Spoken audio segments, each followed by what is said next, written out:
Hello बच्चों, क्या हाल चाल। सब बढ़िया है? आप लोगों का पढ़ाई चल रही है? तो मैं स्वागत करता हूं आप सभी लोगों का विजडम क्लासेस पर, ऑफिशियल यूट्यूब चैनल पर। हम लोग क्लास 12th की मैथ्स को पढ़ रहे हैं, जिसमें हम लोग चैप्टर पढ़ रहे हैं डिटर्मिनेंट्स, ठीक ना।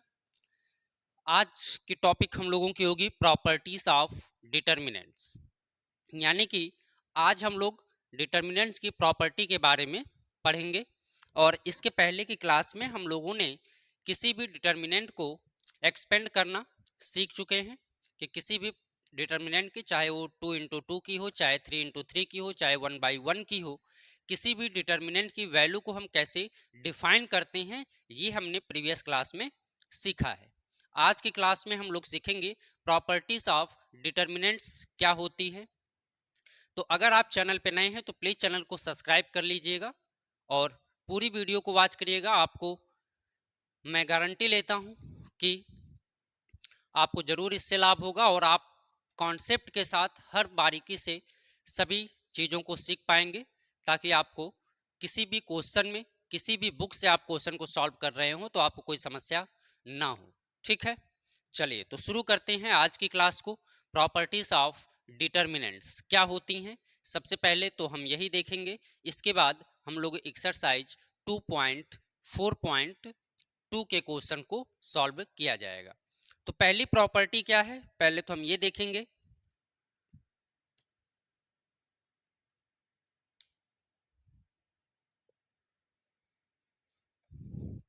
तो बच्चों, प्रॉपर्टीज ऑफ डिटर्मिनेंट में हम लोगों की जो पहली प्रॉपर्टी है, सबसे पहले हम लोग उसको देखते हैं। तो प्रॉपर्टी 1 क्या है? The value of determinant remaining unchange if its row and column are interchange. अगर हमारे पास कोई डिटर्मिनेंट दिया गया है और उस डिटर्मिनेंट्स के रो एंड कॉलम को यदि हम क्या करते हैं, आपस में इंटरचेंज कर देते हैं, तो उस वैल्यू का, यानी उस डिटर्मिनेंट की वैल्यू जो होगी सेम होगी, अनचेंज होगी, मतलब उसकी वैल्यू में कोई डिफरेंस नहीं होता है। कहने का मतलब है, यहाँ पे मैंने लिखा है अनचेंज्ड, ठीक ना। Row and columns are interchange. Interchange का मतलब कि रो को हम क्या करें, कॉलम में कन्वर्ट कर दें, और कॉलम को यदि हम रो में कन्वर्ट कर दें तो उसकी वैल्यू जो होगी, जैसे सपोज करिए मैंने एक डिटर्मिनेंट लिया। अगर हम कोई डिटर्मिनेंट लेते हैं, सपोज करिए A1, A2, A3, B1, B2, B3, C1, C2, C3, ठीक है। ये हमारे पास एक डिटर्मिनेंट है। मान लीजिए कि ये हमारे पास एक डिटर्मिनेंट है। ये हमारा R1 है, ये R2 है और ये R3 है, ये C1, C2 और C3, ये बाकी चीजें हम लोगों को पता है। तो हमने क्या कहा कि the value of determinant remaining unchanged, मतलब कि किसी भी डिटर्मिनेंट की वैल्यू अनचेंज होती है तब row and columns are interchange, यदि हम उनके रो एंड कॉलम को क्या कर दें, इंटरचेंज कर दें, आपस में एक दूसरे के साथ बदल दें। सपोज करिए मैं इसके डिटर्मिनेंट को बदलता हूं, इसको मैं डिटर्मिनेंट 1 सपोज कर लेता हूं। तो अब देखिए ये हमारा क्या है, कॉलम है। अगर मैं इस पूरे कॉलम को उठा करके क्या कर दूं बच्चों, रो बना देता हूं, यानी A1, B1, C1, और दूसरे को मैं दूसरी रो बना देता हूं A2, B2, C2, और तीसरे को भी चेंज कर दीजिए A3, B3, C3। तो आपने क्या देखा कि हमारे पास पहले से एक डिटर्मिनेंट था और उसी के रो एंड कॉलम को मैंने आपस में एक दूसरे के साथ क्या कर दिया, इंटरचेंज कर दिया। और जब इनको हम आपस में एक दूसरे को इंटरचेंज कर देंगे तो इसकी जो वैल्यू होगी, इस डिटर्मिनेंट की जो वैल्यू होगी, सेम वही वैल्यू उसके अनचेंज डिटर्मिनेंट की भी वैल्यू होगी। मतलब हमने पहली प्रॉपर्टी हमारी क्या कहती है, यदि हमारे पास कोई डिटर्मिनेंट है, उसके वैल्यू को अगर हम उनके रो एंड कॉलम्स को आपस में क्या करते हैं, इंटरचेंज कर देते हैं, तो उसके वैल्यू पे कोई इफेक्ट नहीं पड़ेगा। आई बात समझ में? चलिए अब मैं एक एग्जाम्पल के थ्रू आपको समझाने की कोशिश करता हूं कि क्या ये प्रॉपर्टी इसको सेटिस्फाई करती है या नहीं करती है। ठीक है, तो हम एक क्वेश्चन ले लेते हैं और उसके अकॉर्डिंग इस चीज को सॉल्व करने की कोशिश करते हैं। ठीक है, आइए देखते हैं। सपोज करिए कि हमने एक डिटर्मिनेंट लिया और उस डिटर्मिनेंट की जो वैल्यू है, कुछ भी आप ले सकते हैं। सपोज करिए मैं एक वैल्यू ले लेता हूं 2 3 -5। एक डिटर्मिनेंट है हमारे पास 2 -3 5 604 604 एंड 15 -7 ये हमारे पास एक डिटर्मिनेंट है। ठीक है, चलिए अगर हमारे पास ये डिटर्मिनेंट है और हम प्रॉपर्टी चले तो हम डिटर्मिनेंट ऑफ 2 -3 5 6 -7। अब इसके अकॉर्डिंग हम चेक करते हैं कि क्या हमारी प्रॉपर्टी 1, मैं इसको एक्सपेंड कर देता हूं R1 के अकॉर्डिंग, यानी एक्सपेंडिंग along R1, यानी R1 के अकॉर्डिंग लेंगे 2 को लेंगे। ठीक है, क्योंकि हम R1 के अकॉर्डिंग चल रहे हैं। तो अब देखिए ध्यान से मेरी बात समझिएगा, ये क्या बचा 0457, हमारे पास वैल्यू क्या आ गई -7। ठीक है, -3 है इसलिए यहां पे क्या हो जाएगा, ये पूरी वैल्यू इलिमिनेट होगी, यानी कि ये वाली वैल्यू हट जाएगी और ये 417 बच गया। 6 4, ठीक ना। चलिए अब हम क्या करते हैं बच्चों, यानी 5 को +5, यानी कि अब हमारी ये वैल्यू हट जाएगी 6015 6। यहां तक बात समझ में आ रही है सबको। चलिए अब देखिए 0 में 7, 5 4 जा 20, फिर +3 2 माइनस होगा क्योंकि ये माइनस में है। 1 का मल्टीप्लाई +5 6 5 जा 30, 1 का मल्टीप्लाई 0 में 0 में कर दें तो हमको मिल जाएगा -40। यहां से अगर हम इसका मल्टीप्लाई कर देते हैं बच्चों, ये माइनस माइनस, और 46 में अगर हम 3 का मल्टीप्लाई करते हैं तो 6 3 जा 18 और 13 138, 5 3 जा 15 यानी 150। अगर हम इन दोनों 8 होगा, 4 3 7 होगा और 1 यानी 170। अगर इन दोनों को हम सॉल्व करें तो हमको वैल्यू क्या निकल के आ जाएगी -20। किया, इस डिटर्मिनेंट की वैल्यू को फाइंड किया। ठीक है, अब हम क्या करते हैं कि इनकी वैल्यू को इंटरचेंजिंग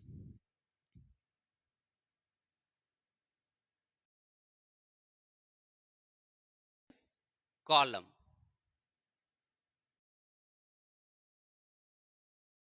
रो एंड कॉलम को बच्चों हम क्या करते हैं इंटरचेंज कर देते हैं। और जब हम रो एंड कॉलम को सपोज करिए इंटरचेंज करते हैं तो जो हमारा, अगर हम रो को और कॉलम के साथ इंटरचेंज करते हैं तो इसको जो कॉलम दिख रहा है 2 6 1, इसको आप 0 5, इसको आप थर्ड कर दीजिए 5। ठीक है, हमने इंटरचेंज कर दिया। अब इंटरचेंज करने के बाद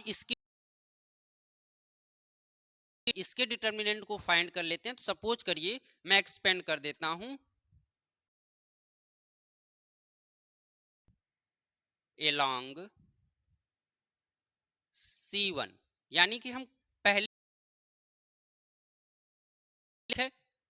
चलिए यहां से चलते हैं। अगर हम जब हम 2 को लेंगे बच्चों, तो ये पूरी लाइन क्या बचेगा, 0547 0547। चलिए -3 को लेते हैं, तो -3 जब इलिमिनेट हो जाएगी क्या बचेगा, 6147 4 -7। यहां पे क्या हो जाएगा, अगर हम अब ये अगर 5 को लेके चलते हैं तो ये लाइन इलिमिनेट होगी, ये हटेगी, यानी 6105 6। ठीक ना। देखिए अगर हम मल्टीप्लाई करें 7 का मल्टीप्लाई 0 में 0, 5 4 जा, अगर 7 6 जा 42, 4 1 जा 4 +5 मल्टीप्लाई 0 में 0। यहां से अगर हम मल्टीप्लाई करें तो क्या मिलेगा, -40 मिलेगा, और ये क्या हो जाएगा, ये माइनस होता है तो प्लस हो जाएगा बच्चों। ठीक है, तो यहां पे क्या होगा, हमने पीछे किया था, यहां से क्या हो जाएगा 150, अगर 5 का मल्टीप्लाई कर देते हैं तो, अगर हम +150 इक्वल माइनस करें। अब आप एक चीज ध्यान से देखें, तो जो हमारी पहले वैल्यू आई थी, वैल्यू आ रही है, मतलब ये जो डिटर्मिनेंट है इस प्रॉपर्टी 1 को क्या करता है, सेटिस्फाई कर। कोई डिटर्मिनेंट है तो उसकी वैल्यू अनचेंज होगी तब जब उनके रो एंड चेंज कर दें। ठीक है बच्चों, यहां तक बात समझ में आ रही है। चलिए चलिए बच्चों, तो पहली प्रॉपर्टी के बाद अब हम देखते हैं प्रॉपर्टी सेकंड क्या कहती है। If any two row, if any two row or columns, मतलब रो या कॉलम्स कोई भी हो, of a determinant, then sign of determinant change. Determinant दिया गया है और उस डिटर्मिनेंट के किसी भी टू रो और कॉलम्स को चेंज कर दें, परिवर्तित कर दें, तो उसकी जो साइन होगी वह क्या होगी, चेंज हो जाए। पहले डिटर्मिनेंट की वैल्यू अगर 5 आ रही है, तो जब हम टू रो या कॉलम्स की वैल्यू होगी वो -5 हो जाएगी। मेरी बात समझ में आ रही है। तो इस डिटर्मिनेंट का, अगर हमारे पास कोई डिटर्मिनेंट वैल्यू है, ठीक है, अगर हमारे पास कोई, सपोज करिए मैंने लिखा A1 B1 B2 B3 C1 C2, किसी के वैल्यू को अगर हम इंटरचेंज कर दें किसी टू रो और कॉलम्स को, मतलब क्या लिखा है, टू रो, तो मैं सपोज करिए इंटरचेंज करता हूं किसको, R2 और R3 को मैं इंटरचेंज करता हूं। ध्यान रखिएगा, इंटरचेंज अगर आप किसी रो या कॉलम्स को कर रहे हैं तो इसके अकॉर्डिंग क्या करते हैं उसको दिखाते हैं। ठीक है, R2 1 तो हमारा वही होगा A1 A2 A3, और ये जो इसको हम क्या कर दें, चेंज कर दें। अगर हम इनको चेंज कर देते हैं, सपोज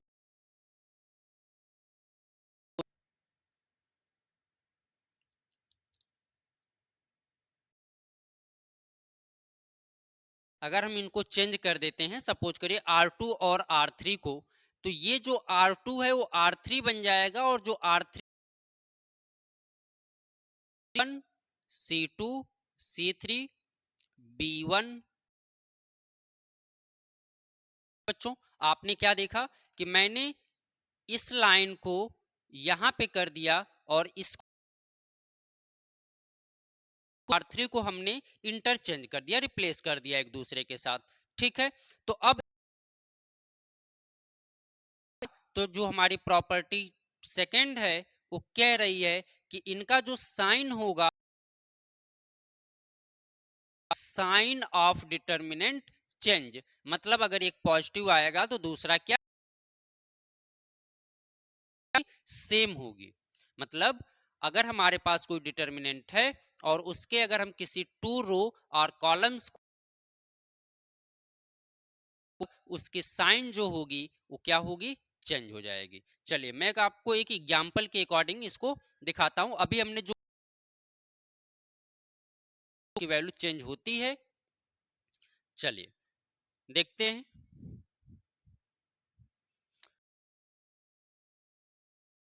अभी जो हमने लिया था, जो वैल्यू थी क्या थी, सपोज करिए हमारे पास है 2-3 5 2 604 604 एंड 15 माइनस। मैं इसी को इसलिए ले रहा हूं ताकि आपको, अभी हमने वैल्यू पीछे निकाला था तो हम डायरेक्ट यहां पे कर सकते हैं। चलिए वैल्यू को निकाला था बच्चों अभी पीछे, तो इसकी वैल्यू हमको क्या मिली थी, 28 मिली थी। ठीक है, क्या होता है देखिए, टू रो एंड कॉलम्स को हम इंटरचेंज कर देते हैं, तो 2-3 5 यहां पे हो जाएगा 1604। आप देख रहे हैं मैं R2 और R3 को क्या कर, और R3 जो हैं इन दो रो को हमने क्या कर दिया, आपस में इंटरचेंज कर दिया हैं। तब देखते हैं क्या आता है, तो एक्सपेंड कर दीजिए,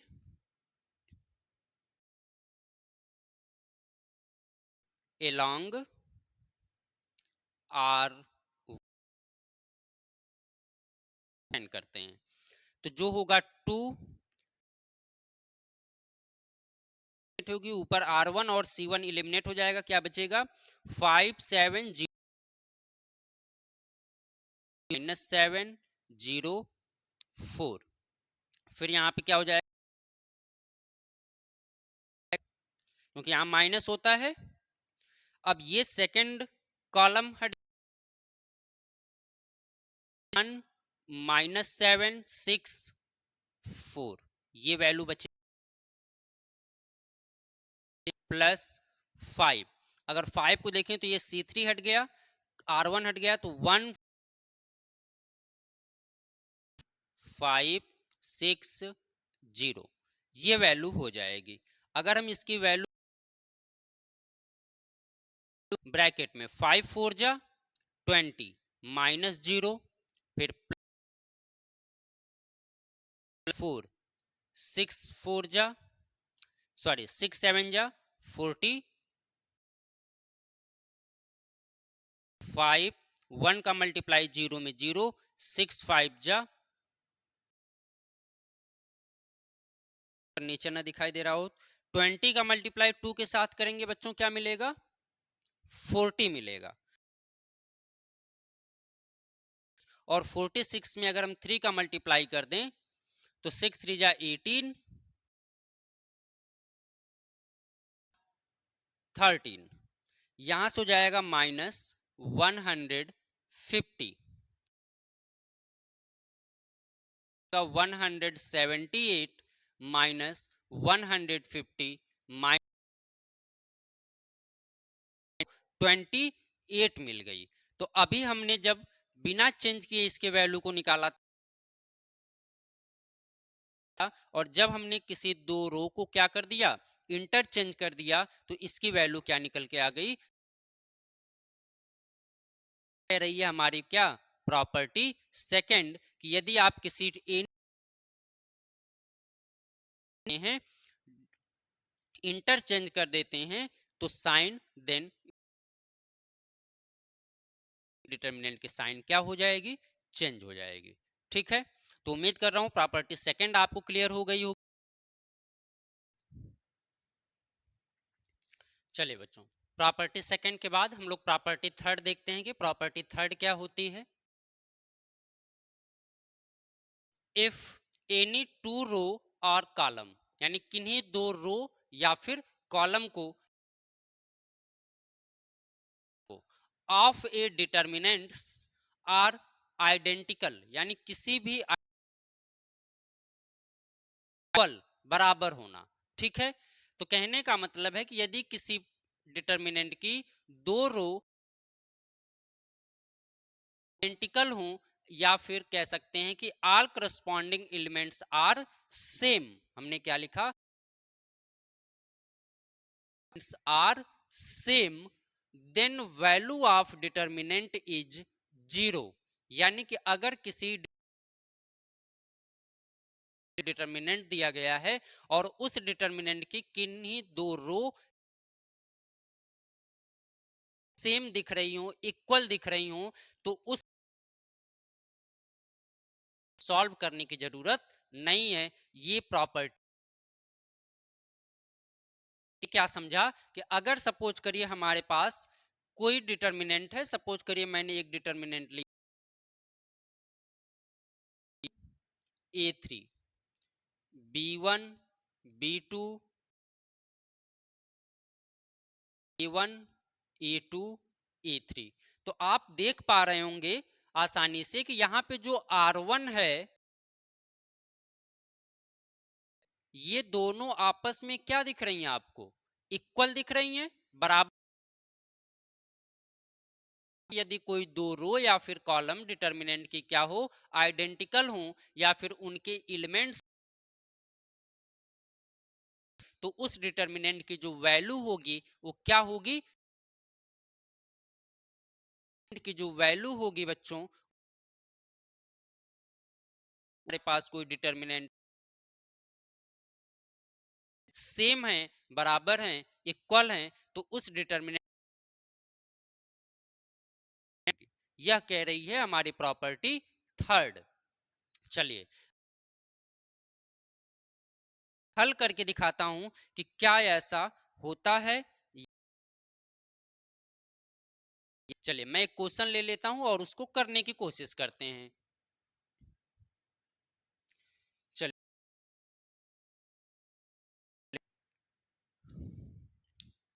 मैंने लिया डिटर्मिनेंट, मान लीजिए 3 2 3, 2 2 3 कर दिया, और 3 2, कि यहां पर जो R1 है 3 2 3 सेम है, फाई करते हैं, क्या करते हैं, एक्सपेंड करते हैं, ठीक ना। पूरा कैंसिल होगा, ऊपर कैंसिल होगा, क्या बचेगा, 2 3 2 3, फिर -2 सेकेंड को लेंगे तो ये कैंसिल होगा, ऊपर कैंसिल होगा, यानी 3 3 2 3 3, फिर थर्ड ये बचेगा आपका, यानी ये कैंसिल हो जाएगा, क्या बचेगा, 2 2 3 2, 2 2 3, लिए इसके सॉल्व कर लेते हैं। 3 2 जा 6, 3 2 जा 6, -2, 3 2 जा+3, 2 2 जा 4, माइनस सिक्स करेंगे 0 और 0 का मल्टीप्लाई 3 में 0 माइनस 6 माइनस 3 का मल्टीप्लाई 2 में माइनस माइनस प्लस 3 टू जा 6 मल्टीप्लाई 3 में करेंगे तो माइनस 6 हो जाएगा, यहां से माइनस करेंगे 2 माइनस और माइनस क्या मिल गया 0 मिल गया। तो आपने देखा कि अगर किसी भी रो किसी भी डिटर्मिनेंट की आइडेंटिकल हैं बराबर हैं तो उस डिटर्मिनेंट की जो वैल्यू होती है ये हमारी प्रॉपर्टी थर्ड कह रही है। कोई प्रॉब्लम नहीं होगी हैं तो मैथ में मैं आपको गारंटी लेता हूं कि आप 80 में 80 लेके आएंगे यहां सर आपको कोई प्रॉब्लम नहीं के साथ आपको पढ़ाएंगे और इसके साथ साथ पूरी एक्सरसाइज को भी हम लोग सॉल्व करेंगे। अदर बुक से जो क्वेश्चन हमको मिलेंगे उनको भी हम सॉल्व। चैनल को सब्सक्राइब करिएगा ताकि आप हमारी क्लास का लाभ उठा सकें। ठीक है, चलिए तो ये थी हमारी प्रॉपर्टी। तो प्रॉपर्टी 4 क्या है बच्चों, कह रही है कि if each elements of a row or a column, रो में या फिर कॉलम में of a determinants is multiply by a constant determinant के किसी भी रो में या फिर किसी भी कॉलम्स में यदि हम किसी कांस्टेंट तो then value get multiplied, value जो आएगी वह भी उतनी मल्टीप्लाइड हो जाएगी। यानी कहने का मतलब है कि अगर हम डिटर्मिनेंट में हम किसी एक कांस्टेंट वैल्यू का क्या करते हैं मल्टीप्लाई करते हैं वो उतनी टाइम्स मल्टीपल हो जाएगा। ठीक है, मेरी बात समझ में किसी एलिमेंट्स में उसके किसी भी डिटर्मिनेंट्स के एलिमेंट्स में कांस्टेंट वैल्यू का मल्टीप्लाई करेंगे तो जो उसकी डिटर्मिनेंट वैल्यू होगी वह मल्टीप्लाई बाई के हो जाएगी। यानी आप इसको इस करिए, अगर हमारे पास कोई डिटर्मिनेंट दिया गया है B1 C1 A2 B2 B3 और C3 ये डिटर्मिनेंट है और हमने क्या किया के का मल्टीप्लाई कर दिया ए रो आर कॉलम। तो चलिए हम इस रो में मल्टीप्लाई कर देते हैं दिया। तो बच्चों अब इफेक्ट क्या पड़ेगा कि जब इनका हम टाइम्स आएगा यानी कि जो भी डिटर्मिनेंट की वैल्यू आएगी जिससे हमने मल्टीप्लाई किया था उतने टाइम्स उसका मल्टीपल हो जाएगा उसमें। ठीक है, चलिए इसको हम एक एग्जांपल के थ्रू समझने में चलिए है 1 2 3 0 2 4 4 4 0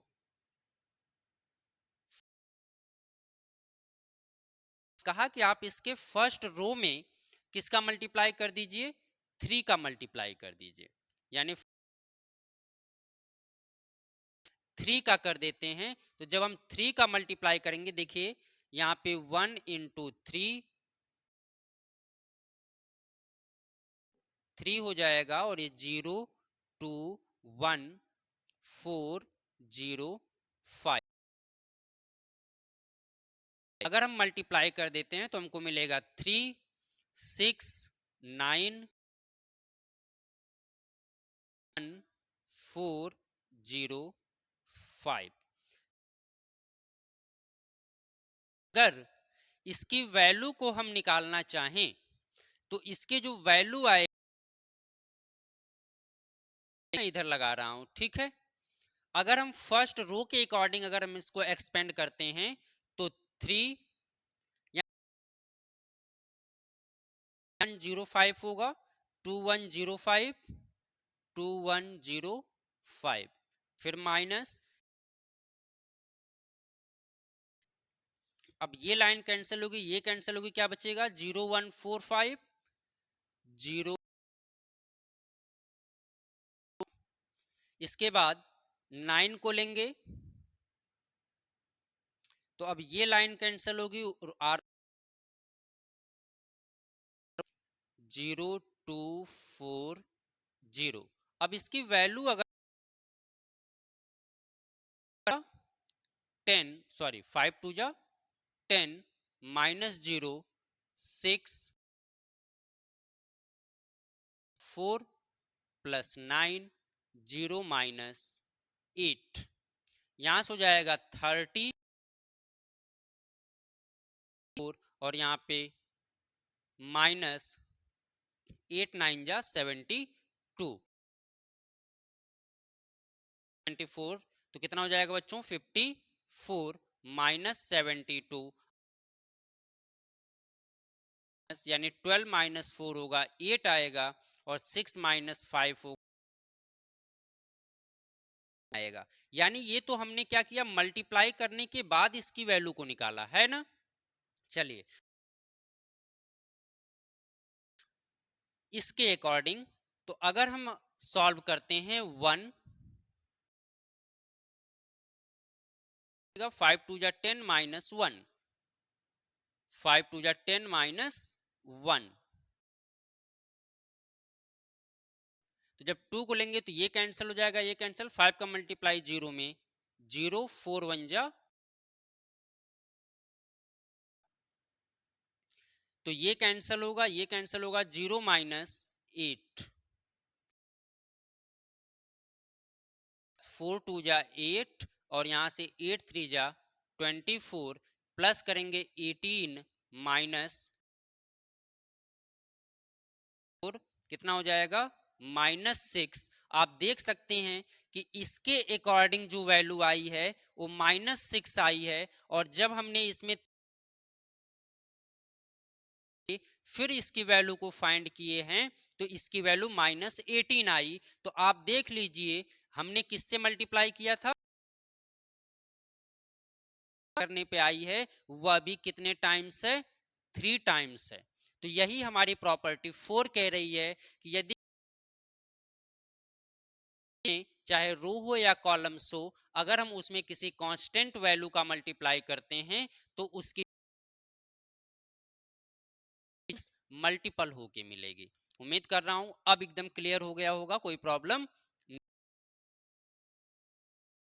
प्रॉपर्टी 4, अब हम चलते हैं प्रॉपर्टी 5 की तरफ कि हमारी तो प्रॉपर्टी 5 क्या है बच्चों, कह रही है if sum of all elements, यानी कि कुछ भी अगर सम किया गया है,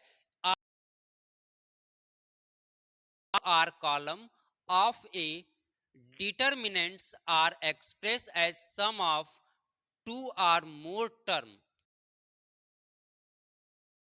सम के रूप में दी गई है, उसमें 2 या 2 से अधिक टर्म को प्लस किया गया है। अगर 2 या 2 से अधिक term, determinant can be express as the sum of 2 plus के फॉर्म में दी गई है, तो हम उसको क्या कर सकते हैं, उतने डिटर्मिनेंट्स के फॉर्म में लिख सकते हैं। मतलब हैं तो हम 2 डिटर्मिनेंट लिख सकते हैं, अगर 3 नंबर्स उसमें प्लस हैं तो हम 3 डिटर्मिनेंट्स लिख सकते हैं। आई बात समझ। मैंने एक डिटर्मिनेंट लिया A1 A2 A3